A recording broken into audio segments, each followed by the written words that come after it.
NTT governor says cause for poverty due to stupid leader. And rape suspect apprehended in Java. Stay tuned for details.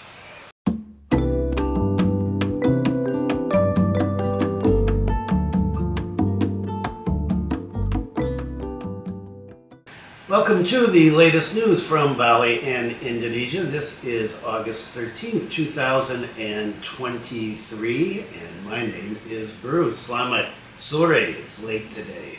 And what is the weather like today here in Singaraja? It is 29.7 degrees Celsius, 57% humidity. Wind speed is a gusty 19.7 kilometers per hour. And it was overcast this morning, but it's turned out to be a nice day. It is a little warm. I've got the fan on, and so I hope that's not going to interfere with the sound. We'll have to find out when I edit this. And thanks for comments on the latest video from the family wedding. That is all done, and the happy couple are doing great. Thank you very much. And let's get started. Governor Viktor calls agriculture and NTT still using ancient methods. So the governor of East Nusa Tenggara, NTT, Viktor, again made a strong statement. This time he touched on the agriculture sector in terms of poverty in the province where he is the leader. And according to Pak Viktor, NTT is an area that has abundant natural resources, and if you've ever been there, you know that it has. The governor, whose term is ending just in less than a month now, said that the leader was stupid because he had not managed natural wealth optimally. I guess he's talking about himself. He said, "I always say this is not a poor province, but its wealth has not been exploited. Therefore, NTT is not yet rich. It's not poor. So why hasn't it been implemented, the agriculture? Because the leader is stupid." Based on records of the Central Statistics Agency, BPS, you know I love them, as of September 2022, the number of poor people in Indonesia, 26.36 million or 9.7%. This figure has increased by 0.03% from March of 2022. NTT is included as the third poorest province in Indonesia, with the percentage of poor people at 20.23% as of September 2022. This figure has also increased compared to March of 2022, where it was 20.05%. According to BPS, the two poorest provinces are Papua in first place and West Papua in second place. Governor Viktor also spoke about food security in NTT. He said they need agricultural tools, modern ones, to increase productivity. And he called agriculture an ancient profession. He said farming's an ancient profession. The method of planting is like 1500 BC. We're still using wood while singing. That's ancient humans today. Because the profession and the work practices are ancient, he said we call it modernity. But we cannot catch up. According to Viktor, economic growth from the agriculture sector will not materialize if the agricultural work patterns still use ancient methods. And additionally, he said, the leaders rarely go to the field to see what's actually happening. He said, we can't just talk in the office. We have to get out in the field and see how much land has been planted.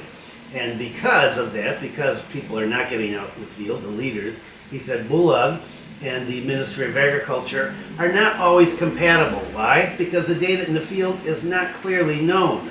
Additionally, he said, poor people eat a lot of rice. He said, poverty is often marked by disturbances over rice. He said, no matter what you want to make in terms of politics, there's no problem if everybody is full. But once the food is lacking, there's a problem. And then one problem can become extraordinary. The president immediately steps down, then the ministers, the governors, the regents, everybody falls down, he said. Viktor continued to explain the difference in the diet between the rich and the poor. According to him, the portion of rice for the poor is usually more. The hallmark of a rich man, he said, is what he eats. If he eats a lot of rice, he's a poor person. If he eats a lot of protein, he's a rich man. Viktor encourages residents to consume more protein than carbohydrates. He said you should eat protein so you don't get fat. He said if you eat a lot of carbohydrates, you get lazy and you get fat and you don't want to do anything. Viktor hopes that the National Food Agency, Bapanas, can campaign for the benefits of protein to the wider community. The goal is to give birth to an intelligent generation. Carbohydrates make you sleepy and they raise your blood sugar. Therefore, I hope Bapanas will start campaigning for eating more protein for the general public. The head of the National Food Agency, Bapanas, said that the food agency is focusing on maintaining people's purchasing power and controlling food inflation through the cheap food movement. Through this activity, Bapanas, along with BUMN Food, BUMD, and food business actors, are trying to supply various ingredients at affordable prices. The series of activities represent the scope of the function of Bapanas, starting from food availability and stability, food insecurity, nutrition, and food safety, based on Presidential Decree number 66 of 2021. And in the last video, I talked about the rape of the Brazilian tourist. Well, some good news out of this. The police have apprehended the suspect. Grab praises the quick response of the Denpasar police and Bali police arresting the suspect. They continue assisting victims. So, recently the island of the gods was shocked by the immoral acts against a Brazilian foreigner committed by an Ojol driver, allegedly, with the initials WD. And that was on Sunday, last Sunday.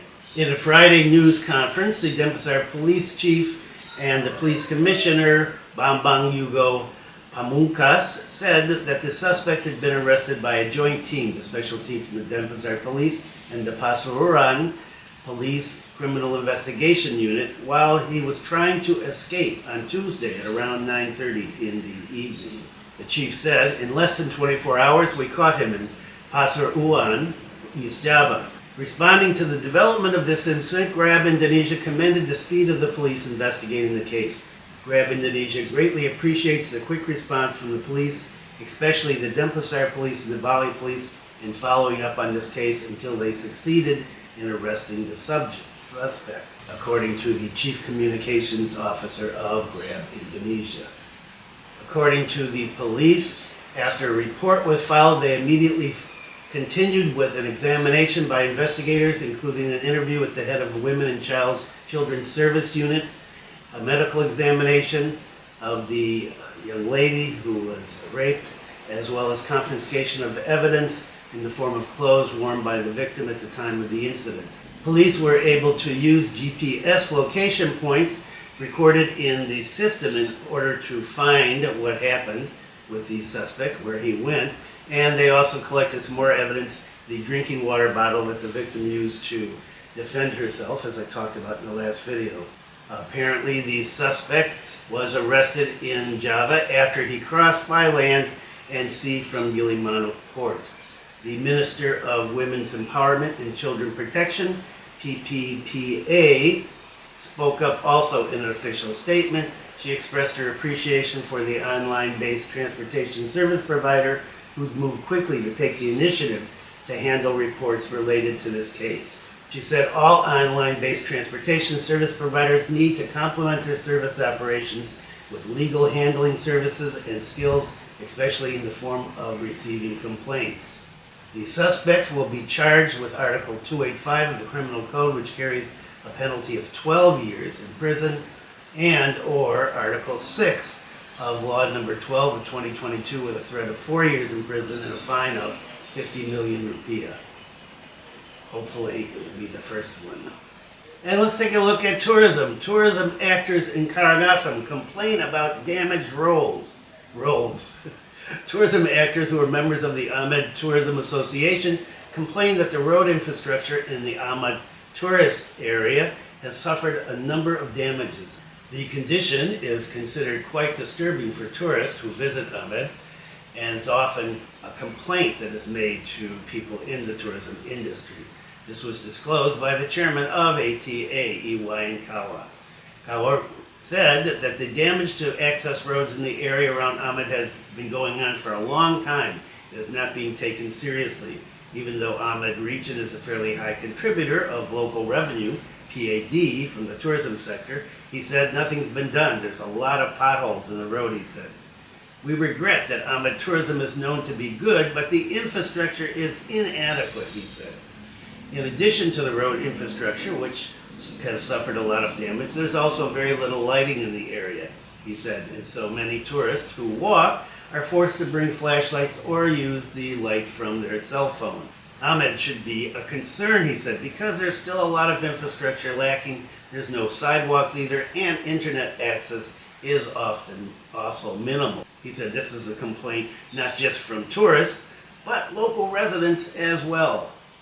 Under these conditions, his party assesses that there is a slight gap when compared to other tourist attractions that have adequate road infrastructure. So, his party really hopes that the government can pay special attention to the Amed area in terms of road infrastructure, sidewalks, lights, and also the internet. And they can take a look at the roads up here in Bulang too, and the streets, Jalan Diponegoro. I don't know how many times I say that. Maybe someday one of the Bupatis will decide to clean up Jalan Diponegoro. And looking at social media, I know some people are complaining prices are going up. People are being charged for this, we're being charged for that, we're being charged for this. Well, prices are going up again, but maybe only for domestic tourists. Entrance tickets to the Ulun Danu Beratan attraction will increase by 30%. The manager of the tourist attraction in Badugul, Candi Kuning Village, Tabanan, plans to increase tickets for domestic tourists by around 30%. In fact, the ticket price is more than 30% on the weekends. He said this increase is still being planned. We're not sure when it's going to be implemented, of course. This is a usual MO here. You announce something, you're going to do this, and then you wait for a while, and then maybe you'll do it or maybe you won't do it. Pak Sukarata explained that the increase in entrance tickets for domestic tourists refers to the price of tickets for a number of tourist objects, such as Borobudur, Prambanan, and a number of tourist spots in Malang. Beautiful place. If you've never been to Malang, go to Malang. There's so much to see there. Anyway, as a result of comparative study, he said, a ticket for Borobudur to Prambanan is 75,000 for domestic tourists. The ticket price for a number of tourist attractions in Malang is around 50,000 for local tourists, he said. Meanwhile, Danu Beratan is still 30,000. If the increase happens, the new fee will be 40,000 on weekdays, and on holidays up to 50,000. However, the new ticket price does not apply to visitors with Bali ID cards. So if you're a local, no. So apparently this increase will only be for Indonesian visitors from other islands. Right now, the fee to get into Danu Beratan is 30,000 for adults, 20,000 for children. For foreign tourists, 75,000, and children are 50,000. The increase in entrance fees will be accompanied by the availability of facilities such as selfie points. Oh, wow. Children's play facilities, including updating the gates, fences, and roads. Pak Sukarata is optimistic that the increase in ticket prices will not reduce the number of visitors. He said in Borobudur, even though the ticket prices are higher, demand continues to increase. Finally, one more segment on something that I really find fascinating as an anthropologist. Year 2023, intervention of 72 regional languages so they don't become extinct. The extinction of languages is happening all over the globe. The Indonesian Language Development and Development Agency conducted research on 718 regional languages in 2019. The results show that 11 regional languages are gone, no more speakers. Also, there are a number of local languages that are experiencing a decline in the number of speakers and are in danger of extinction. For this reason, the Indonesian Language Development and Development Agency intervenes so that regional languages do not decline further. In 2023, they said they're going to intervene with 72 regional languages. This was announced last week at a conference down in Sanur on regional languages in Indonesia. It was revealed that the function of regional languages is to build awareness as a nation.